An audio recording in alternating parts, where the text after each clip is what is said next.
Welcome back, everyone. We're continuing our talk on trade in the Indian Ocean. We left off talking about how we had seen kind of some technological improvements along with the knowledge of monsoon winds. It helps increase the trade, things like the compass, and the astrolabe, and triangular lateen sails, along with these new junk type of ships that had rudders and used the sails that could travel more into the wind. So that was kind of the how. We talked before about the why this trade was going on with this demand in goods. Now we're going to look at kind of the what of what was going on. So as we look at our historical developments, as we want to focus on, you're going to see this term diasporic. And this is kind of just a nice way of saying diverse people from all over the world, kind of a melting pot community that we're going to see set up throughout the Indian Ocean because of this trade network. So the Srivijaya Empire, which is kind of in what is present day Indonesia, it's kind of in a nice place from a trading standpoint. It has some good geographic things going for it. First off, it has great natural resources that people want, things like gold and spices and those kind of things. But then also you're going to see kind of the Strait of Malacca. So if you're coming from China, the quickest and safest way to travel is right through this strait. Well, even with old school technology, that was pretty easy to kind of control who went through that strait. And so while, yes, there is going to be some level of piracy and, people that are kind of trying to avoid the taxes thing, they're able to gather a lot of taxes and become wealthier and wealthier. And as a result, governments tend to like money. They tend to become more powerful with money. And so that's what we see go on there.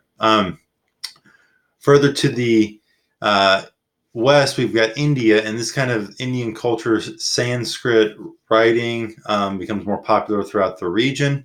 The Chinese through Zheng He and others are exerting their influence. They've already kind of pushed down into present-day Vietnam, trying to exert some influence there. And then Buddhism, Hinduism, and Islam are all going to kind of find some places where they can kind of become more and more influential. Political leaders tended to love the idea of Hinduism, which believes in karma and reincarnation and castes.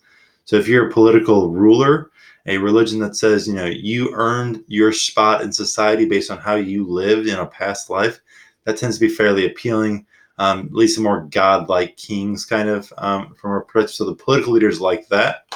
And the Khmer, which is like places like present-day Cambodia and other parts of Southeast Asia. One dynasty was the Angkor. And the Angkor are going to kind of build this temple, which is called Angkor Wat. And it's the largest temple in the world, and it's a Hindu temple. So additionally, you've got the Srivijaya Empire becomes kind of a place for a lot of Buddhist scholars. Buddhism is founded in India, but it become kind of a big deal in China by this point because of the Silk Road. And so a lot of Chinese scholars would kind of stop over in Srivijaya, and I say stop over, they would stay for years and study Buddhism there as well before going on to India. And then we know Islam is going to kind of keep spreading, and it becomes the most, eventually kind of the most dominant religion in the region. And Indonesia today is the most, has the largest Muslim population of any country in the world. So eventually Islam will kind of take over large chunks of it, but we still see Hinduism and Buddhism in these areas today.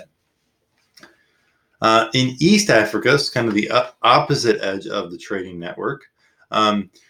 We're going to see kind of independent little city-states. So you're not going to see, in West Africa, we kind of saw kingdoms and things that you don't really see that over here. You kind of just see these small city-states that kind of run these. This will be similar to what we see going on in the Mediterranean with cities like Venice. And so Africa kind of provides a lot of the raw materials, things like lumber, wildlife, gold, but eventually it's also going to be providing slaves to the Indian Ocean Trade Network. So many of these people that are there are going to convert to Islam as that religion spreads. Remember, Prophet Muhammad being a merchant, there's a very pro-trade attitude in Islam. And so what we'll see is that as these places become more Islamic, they're going to be more connected to the rest of the Islamic world, which by this point, as the story goes on, we think Darwinism spreads all the way into northern India, eventually into Indonesia, but certainly throughout other parts of Africa and Arabia. And so we're going to see, East Africa just becomes more connected and more culturally similar to Arabia and India than it actually does with West Africa. Now, the wealth from these trade cities is also going to transition to the interior, not like crazy far in the interior, certainly not to West Africa, but to places like Great Zimbabwe, which we talked about, building those tremendous kind of wonders that the Europeans thought there was no way Africans could have built, but we know for sure were. We see other areas of Africa that were, providing those raw materials and being paid by these traders. And so what we'll see in East Africa is this very, very diverse diasporic populations, kind of melting pot setup. Zanzibar off the coast here becomes known as kind of the Paris of East Africa. It's that kind of cosmopolitan and having people from all over the world kind of trading out of there. And so we kind of see we've talked now about two big trading networks, the Silk Road in kind of red, and then we see the Indian Ocean trade network. And you'll see, Europe is connected to both of these trade networks by what's mainly being run by the Venetians out of Italy. So we want to kind of finish by comparing the Silk Road and the Indian Ocean network. So we see they're both trading distances, long distances, very diverse regions, very diverse people, and people are going to be kind of moving around.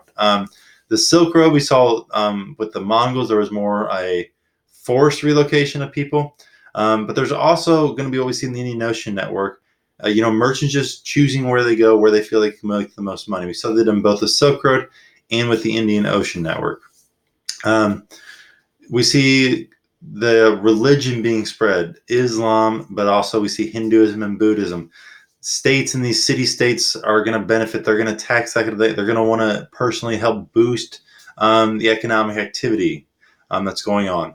And so political powers there become more powerful. One of the differences, though, that whereas like things like the Abbasid Caliphates, the Mongol Empire, the Roman and Byzantine Empire kind of controlled the Silk Road, no one really can control an ocean. So we see it's more the merchants have a lot more kind of free trade going on in this setup. And it's really just more each city-state's kind of doing its own thing. There's not one big kind of universal laws governing things, just mainly the economic laws like supply and demand are the main driving forces of it. And the Silk Road was primarily exclusively benefiting the wealthy people, providing goods that they could afford, whereas we're going to see the Indian Ocean network has more goods that everyone can kind of benefit, things like timber and food that big chunks of the population are going to be able to use. That's what we're going to kind of close out for today. Don't forget to kind of add to your notes, summarize your notes, and hopefully this has been helpful. Thanks, guys.